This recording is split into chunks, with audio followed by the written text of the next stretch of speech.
You'll never believe what I've learned. What did you discover in the spellbook we found in the scriptorium?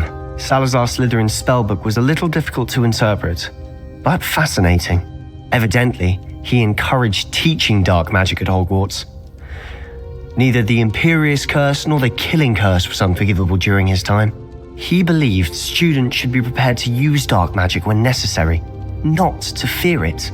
That's why we had to use Crucio to gain access to the scriptorium. He didn't want his knowledge shared with anyone who was afraid of the power of dark magic. It was hard to do, but casting Crucio was our only option. And I'm glad we did it, because in the spellbook I also found something else. References to a lost relic, which, from what I can tell, grants the holder the power to reverse dark magic curses. And you think this relic might be able to save Anne? Precisely. I plan to search for this relic, but I don't think we should tell anyone. Especially Ominous. He wouldn't understand. I see no reason to involve Ominous. I'm glad you agree. When I know more, I shall send an owl. And don't feel sorry for Ominous. Keeping this to ourselves for now is for his own good. I'll decide what's for my own good. Ominous, we were just about to get some air. Care to join? You're a liar, Sebastian. I heard everything.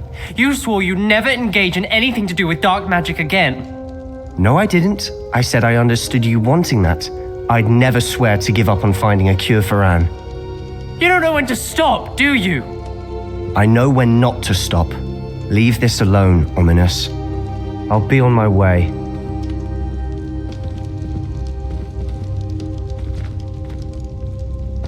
I am not letting this go.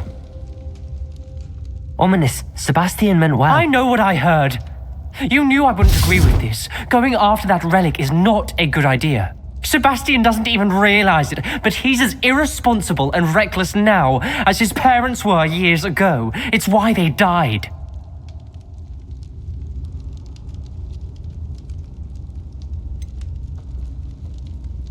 I knew his parents died, but I never heard what happened. Mr. and Mrs. Sallow were professors. Spent nearly every waking moment in the cellar library. Noses buried in books.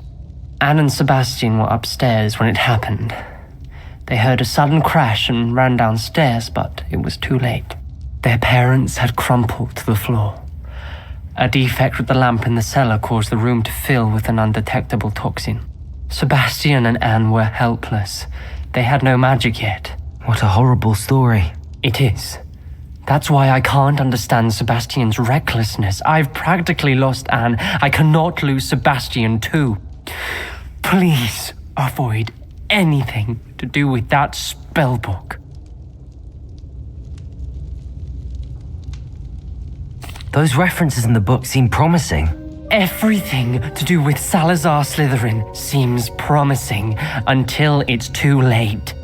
I hope Sebastian pursues this no further, but if you think he might, please let me know. It would mean a lot.